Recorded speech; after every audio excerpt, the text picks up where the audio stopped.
గొప్పవాళ్ళం అని చెప్పి అనుకో. బట్ నిజంగా ఈ ప్రపంచంలో ఎవరు గొప్పవాళ్ళు కాదు.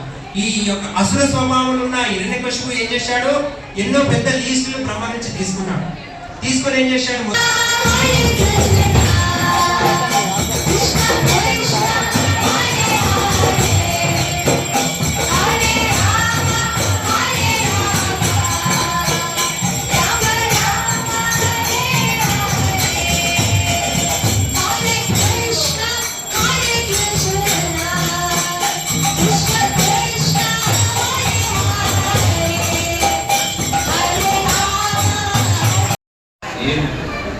మీకు రాయి తవ్వుతుందని కాలం తవ్వుతుందని తెలిసినప్పుడు ఒడ్డెంగా తెప్పించుకున్నారు, కాలు రాయి చూసుకోకుండా దాంట్లో వెళ్ళచ్చు కదా అని అంతే కదా.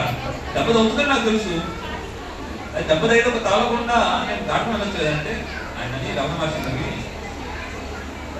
కర్మని ఎవ్వరు తప్పించుకోరు. నేను ఈ రాయి తప్పించుకుంటే బండరాయి వస్తుంది, అది వస్తుందని నాకు తెలుసు. దానికి నేను ఎట్లా ప్రిపేర్ అవుతున్నాను అది ఉంటుంది. లాభ నష్టాలు, ఎత్తు ఫలాలు అన్నీ మన పనిలో మనం వెతుకుతాం.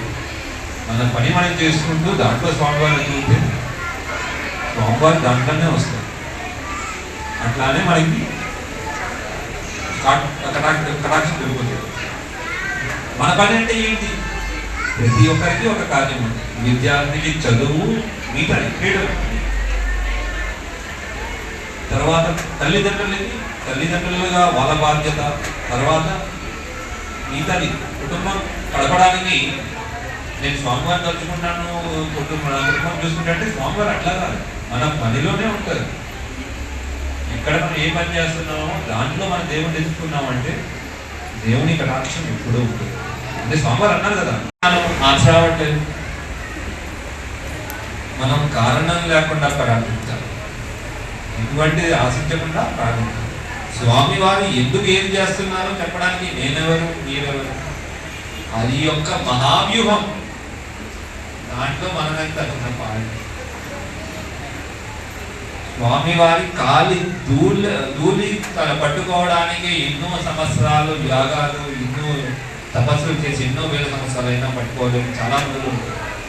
అటువంటి మళ్ళీ హిరణ్యకశిపుడు కూడా అనిపించకుండా బ్రహ్మదేవుడు నన్ను మోసం చేశాడని చెప్పి అనకుండా కూడా అతని లీస్ట్ ప్రకారం ప్రతి ఒక్కటి క్లారిఫై చేసి అతనికి ఒప్పించి అతన్ని వధించేశాడు అన్నమాట హిరణ్యకశిపుడు. సో అందు గురించి భగవంతుడు మనం